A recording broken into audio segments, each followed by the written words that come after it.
Hello, আসসালামু আলাইকুম। সবাই কেমন আছেন? আশা করি সবাই অনেক ভালো আছেন। চলে এলাম নতুন আরেকটি রেসিপি নিয়ে। আজকে আমি তৈরি করে দেখাবো তেহেরি, খাসির মাংসের তেহেরি। আশা করি আপনাদের কাছে ভালো লাগবে।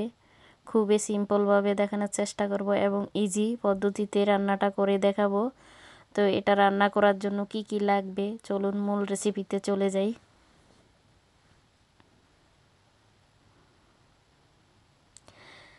তেহেরি রান্না করার জন্য আমার প্রথমে যেটা লাগবে খাসির মাংসটাকে আমি ছোট ছোট করে কেটে নিয়েছি। আর এখানে আমি হাড় চর্বি সহকারে মাংস নিয়েছি, মাংসটাকে পানি ঝরিয়ে নিয়েছি। আর এই মশলাটা দিয়ে আমি রান্না করব, রাঁধুনি তেহেরি মশলা। এটা দিয়ে আমি রান্না করব, খুবই ইজিভাবে শর্টকাটভাবে রান্নাটা করা যাবে।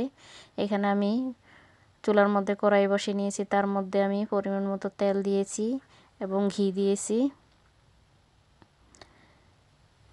এখন এর সাথে আমি একটি বড় সাইজের পেঁয়াজ কেটে দিয়েছি। পেঁয়াজটা মোটামুটি ভাজা হয়ে গেছে। এখন আমি অ্যাড করে দিব মাংসটা আমি দিয়ে দিলাম। এখানে প্রায় আমি 1 কেজির মতো খাসির মাংস নিয়েছি। এই মাংসটাকে এখন আমি ভালো মতো একটু ভেজে নিচ্ছি।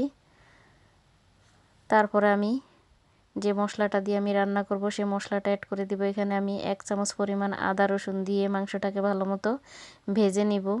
কিছুক্ষণ ভাজা হয়ে গেলে আমি মশলাটাকে অ্যাড করে দিব।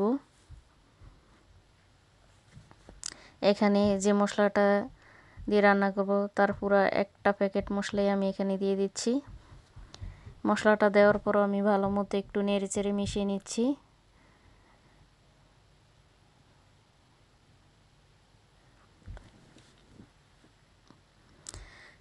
এখন আমি 1 চামচ পরিমাণ লবণ দিয়ে দিচ্ছি। মশলার মধ্যেও লবণ আছে, সেজন্য লবণটা অল্প দিবেন, পরে চেক করে আবার লবণ অ্যাড করতে পারবেন। সেই জন্য এখানে আমি 1/2 চামচ পরিমাণ লবণ অ্যাড করে দিলাম।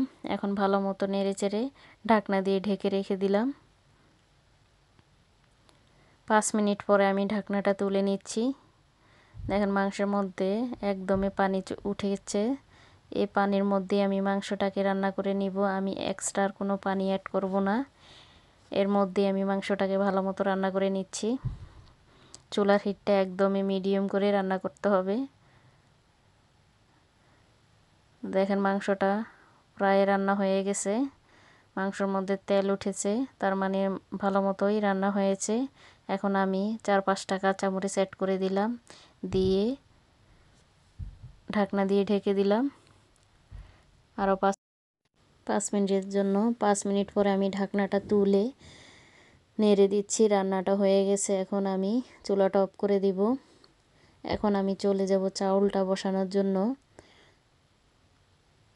এখানে আমি একটি ফ্রাই প্যান বসিয়ে নিয়েছি, একটু মেলা সাইজের। তার মধ্যে আমি পরিমাণ মতো সরষের তেল দিয়ে দিলাম আর কিছু গরম মশলা অ্যাড করে দিলাম, দারচিনি, এলাচ, তেজপাতা। আর এখানে আমি একটি পেঁয়াজের অর্ধেক পেঁয়াজ এখানে কুচি করে দিয়েছি। পেঁয়াজটাকে একটু বাদামি কালার করে ভেজে নিতে হবে এবং এই তেহারিটা পুরা রান্না হবে সরষের তেলের উপরে।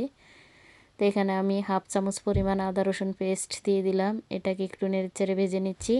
আর এখানে আমি চাউলটা ধুয়ে পানি ঝরিয়ে নিয়েছি। এখানে আমি 4 গ্লাস চাউল নিয়েছি। চাউলটাকে এখন ভালো মতো একটু মশলার সাথে ভেজে নিতে হবে।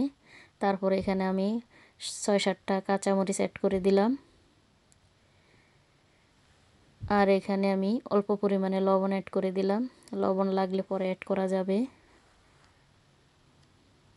আর এখানে আমি 1 চামচ পরিমাণ চিনি অ্যাড করে দিলাম। চিনিটা দেওয়ার পরও একটু ভালো মতো নেড়েচেড়ে দিচ্ছি।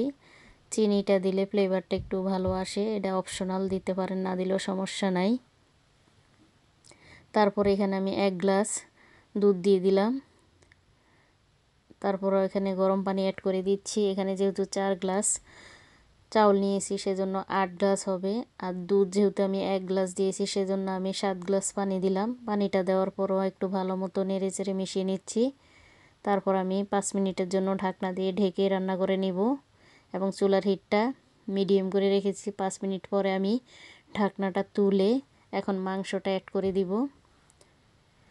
মাংসটা দেওয়ার পরও এখন আমি একটু নেড়েচেড়ে মিশিয়ে নিচ্ছি এবং চাউলের সাথে মাংসটাকে ভালো মতোই মিশিয়ে দিতে হবে। চাউলটা আধা সিদ্ধ হয়ে গেছে। এখন আরও দমে আমি রান্না করে নিব। মাংসটা ভালো মতো মেশানো হয়ে গেলে আমি দমে আবার বসিয়ে দিব। চুলার হিটটা একদমই লো করে রাখতে হবে।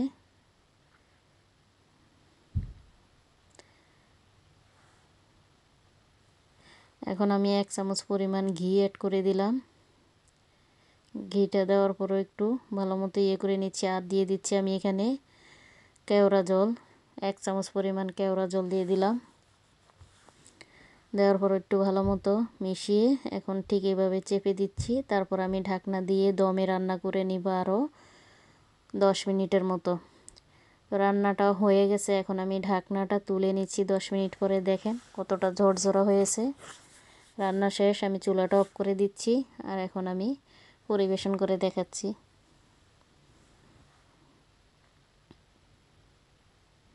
খুবই ইজি পদ্ধতিতে রান্না। আশা করি আপনাদের কাছে ভালো লাগবে। যদি ভালো লাগে অবশ্যই আমার চ্যানেলটাকে সাবস্ক্রাইব করে দিবেন। পাশে থাকা বেল আইকনটিকে অন করে দিবেন। দেখেন কতটা ঝরঝরা হয়েছে। খুবই শর্টকাট রান্না। এভাবে মেহমান আসলেও এভাবে রান্না করে দিতে পারেন। আর বাচ্চাদের তো তেহেরি অনেক পছন্দ, বাচ্চাদের তৈরি করেও খাওয়াতে পারেন। তো আজকের মতো ভিডিওটা এখানে শেষ করব। ভালো থাকেন। আল্লাহ হাফেজ।